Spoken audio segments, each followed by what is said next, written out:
Kilometre ঘুরেছি, প্রত্যেকের সাথে কথা বলেছি, আপনাদের চোখে চোখ রেখে কথা বলেছি, কারোর পায়ে হাত দিয়ে প্রণাম করেছি, কেউ আমায় পায়ে হাত দিয়ে প্রণাম করেছে, মায়েরা মাথায় হাত দিয়ে আশীর্বাদ করেছে। আমি নিশ্চিত ভাবে বলতে পারি এই নির্বাচনে বিজেপির জয় কালের দেয়ালে লেখা হয়ে গেছে। পৃথিবীর কোন শক্তি এ জয় আটকাতে পারবে না। আমি একটা কথা বলতে চাই, এখান থেকে একটু আগে গেলে কাশীপুর ঘাট, ওই কাশীপুর ঘাটে ক্যালকাটা পোর্টের জমিতে এইখানকার যারা তৃণমূল নেতা নেত্রী, যারা সকালবেলা মন্দিরে যান, সন্ধ্যেবেলা ফেজ টুপি পরে দিনভর মাছ ভাত খেয়ে যারা সন্ধ্যেবেলা ইফতার করে, তারা ওইখানে বাংলাদেশি অনুপ্রবেশকারীদের কলোনি বানিয়েছে।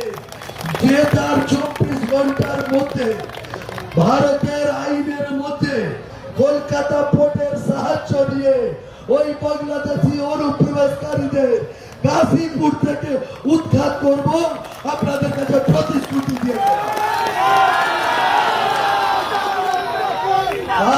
আর একটা কথা বলছি, গোটা এলাকায় গঙ্গা ধার স্ট্যান্ড ব্যাংক রোডে যান, আমরা এখানকার মা বোনেরা ছট পূজায় অনেক লোক যায় কাশীপুর ঘাট, দমদম থেকে লোক আসে, বড়নগর থেকে লোক আসে, আরো দূর দূর থেকে পাইকপাড়া থেকে লোকজন আসে। কি অবস্থা, मायरा छठ पूजा करते पारबे ना, माताएं बहनें छठ पूजा नहीं कर सकती, लेकिन तृणमूल कांग्रेस के नेताओं का इफ्तार चलता है। मैं वादा करता हूँ जीतने के 1 महीने के अंदर माताओं बहनों के लिए ऐसा छठ घाट का निर्माण करूंगा कि आने वाले समय इस बात की गवाही देगी कि भारतीय जनता पार्टी जो कहती है वो करके दिखाती है। मित्रों, मेरी पार्टी ने घोषणा की है, हम सरकार में आते ही যেদিন থেকে সরকার আসবে 45 দিনের মধ্যে আমরা সমস্ত সরকারি কর্মচারীকে সাথ 7th পে কমিশনের আওতায় নিয়ে আসবো, তার সকল সুবিধা পাবেন। পার্শ্ববর্তী রাজ্য উড়িষ্যাতে পাচ্ছেন, আসামে পাচ্ছেন, ত্রিপুরায় পাচ্ছেন, বিহারে যৌথ সরকার জোট সরকার, তারপরেও আমাদের সরকার সেখানে 7th পে কমিশনের সকলকে নিয়ে এসেছে।